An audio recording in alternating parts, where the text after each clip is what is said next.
So this killing that happened recently in LA is actually not very far from my neck of the woods of neighborhood, which is scary because it gets closer to home. So this article just was put out. It said killings in LA spotlight is a crisis or a crisis. And black women are being murdered and no one is paying attention. And so I noticed that the culture that's here in Los Angeles, you'll have all these shirts and they'll have like you know, people who died, and the only black women that I've seen on shirts was like I believe it's Breahna Taylor. I believe that was her name, the lady that was killed in Kentucky.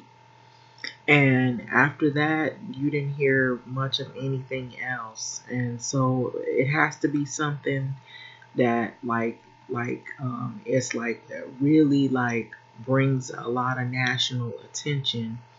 But this happened in uh, I believe this is like LA, which is, you know, Los Angeles County, the Inglewood area.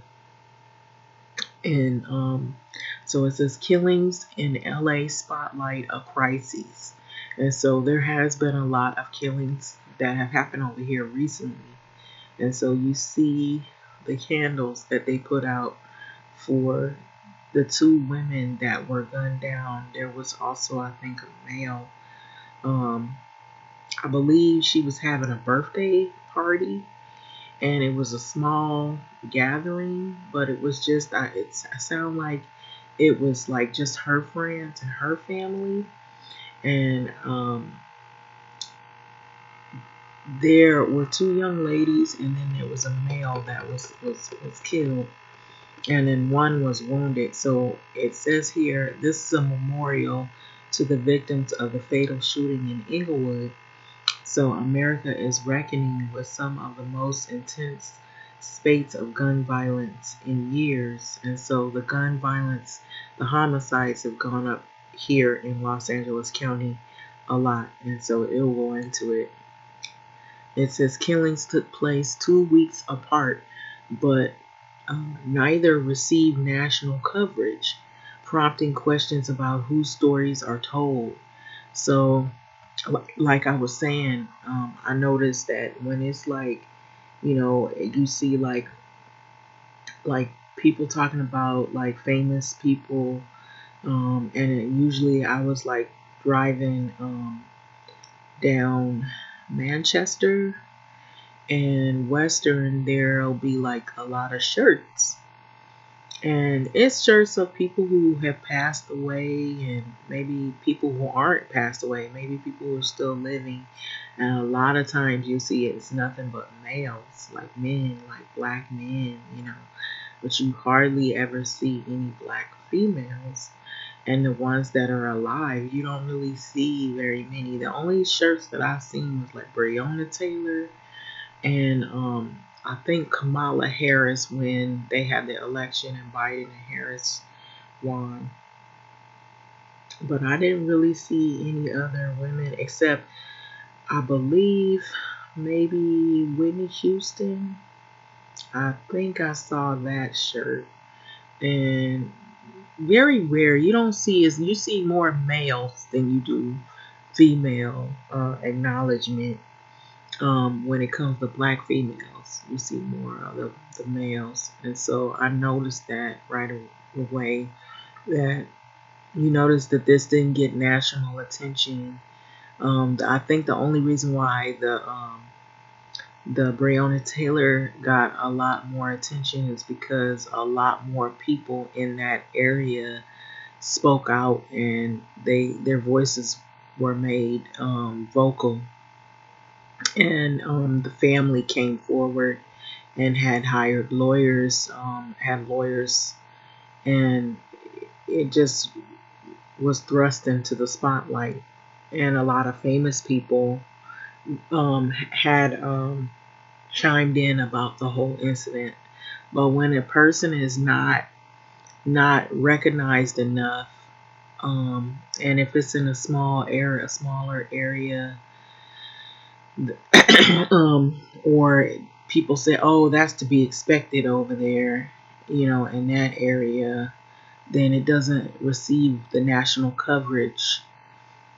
So 3 recent killings in LA area have put the spotlight on the disparate impact of American gun violence on Black women and the lack of attention their stories receive as the country reckons with some of the most intense spates of gun violence in years.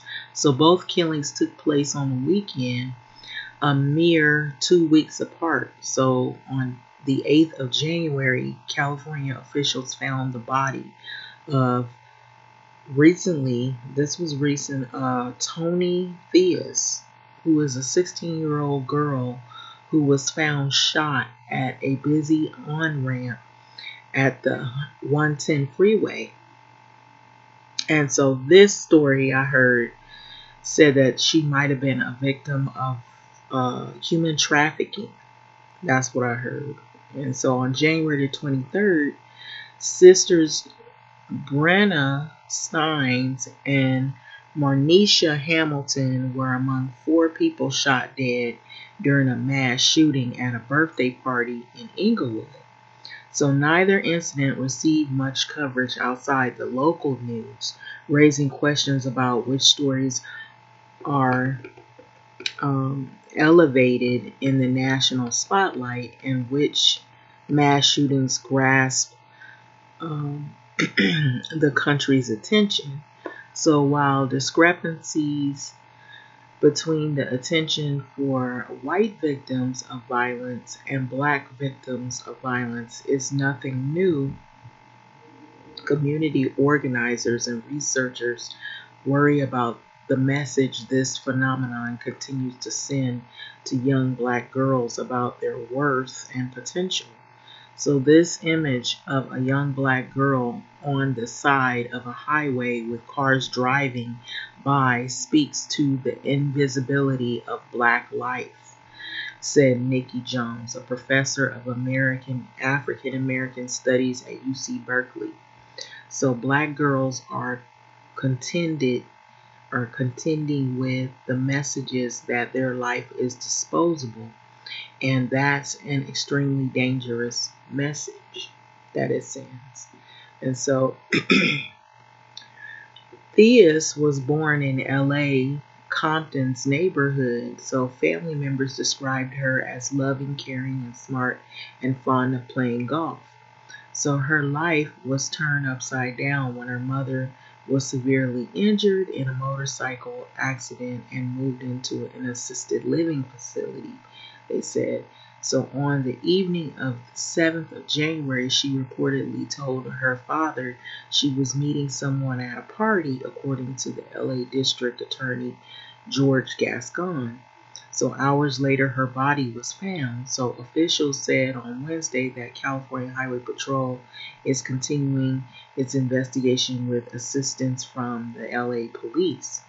So LA District Attorney Office suspects Theus was a victim of sex trafficking and said the court documents identified her as a victim of child sex exploitation.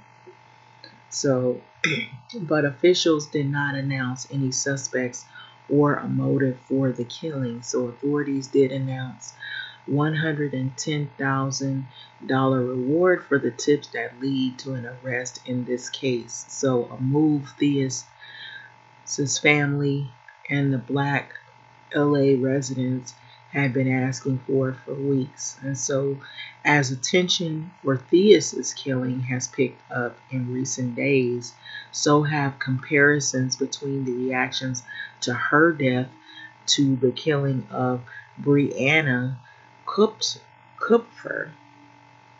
She's a 24-year-old young woman who was stabbed to death in a furniture store where she worked on the 13th of January. So days after that killing, which garnered nationwide media coverage. Police announced a $250,000 reward for the information of a suspect that was arrested on the 19th of January. And so I heard about that killing. And so they right away found who did that. And the reward was sent out. And they rushed that through lickety split. Like Theus's killing, the mass shooting that claimed the lives of Stines and Hamilton initially received little attention outside the local news outlets and social media. And so this is somebody who left a message on their Twitter. Family members have identified to me the two women who died in the ambush. Breahna Stines, who was in the pink, turned 20 years old, and it was her party. And so her 25-year-old sister, Marneysha Hamilton, was also killed, sending love to all those dealing with those losses. And so this loss. So these are the young ladies that are pictured here. They were sisters. And so one was 20 and the other was 25. So it's just a really sad situation. So two sisters, Stines, who was 20, and Hamilton, who was 25, were celebrating Stines' birthday on the 23rd of January when multiple shooters, so there was more than one shooter, opened fire, killing the pair, as well as Teron Whitaker and Jaden Griffin, who both were 21. Inglewood's mayor has said that the shooting appeared to have been a targeted ambush that involved multiple weapons, including a rifle and a handgun, and the mayor described the incident as the worst single shooting crime in Inglewood since the 1990s. And so it was just that bad. So the next day, the family members, they mourned at the scene with flowers and balloons, and also you saw candles. So yet the incident did not garner the national attention and condolences that other shootings with multiple victims have and that we've seen in the past. So rather than it being a story about senseless gun violence upended lives, it has become a local crime story. So it's just relegated or just, designated to just the Inglewood area. And the attitude is, oh, that's to be expected in that area. So the framing of these stories gives a permission to respond in certain ways. So said Jones on different ways mass shootings are covered in the media. So there has been a historical investment in the presumed innocence of whiteness and the presumed criminality of blackness. So Tina Sampe, a freelance journalist who goes by Slauson Girl, who has been covering Theus's case and calling for greater attention to her family's search for justice, said, "The differences speak to how we in inner cities are seen as disposable, and when these things happen, they're acceptable because of the environment that they live in." And so it all just reinforces the negative ideas about the values of their lives. And so these are tag marks of where the bullet holes went at the house of the 4 people who were shot in Inglewood.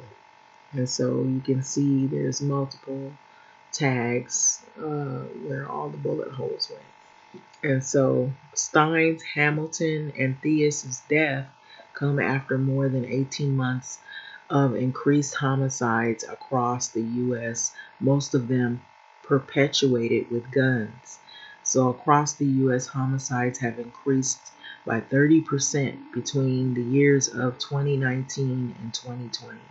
So the largest single year jump in the 60 years the FBI has been tracking such data. So in California, homicides increased by 30%, with 523 more homicides in 2020 than the year prior. Black residents, despite comprising of 6% of the California's population, made up 31% of the state's homicide victims. So official homicide data for 2021 is not available yet, but partial data suggests the trend appears to have continued. While most of the gun violence victims are black men, at least 4 black women and girls are murdered per day in the U.S. in 2020, according to the FBI data, a sharp increase compared with the year before. So homicides of black women in California nearly doubled in 2020, with 99 being killed compared to 55 in 2019, according to FBI data and analyzed for The Guardian of LA, where Stines and Hamilton and Theus had died. Los Angeles, where Stines and Theus, Hamilton and Theus died, led the state in black women's death, with 50 of the killings happening in this county. And so criminologists are still trying to understand how much of the increase in killings of black women last year was related to domestic violence and how much of it is part of the rise in community violence since the start of the pandemic. But advocates and scholars say the increase should be followed by efforts to address the factors that have long made women face a 3 times higher homicide rate than white women.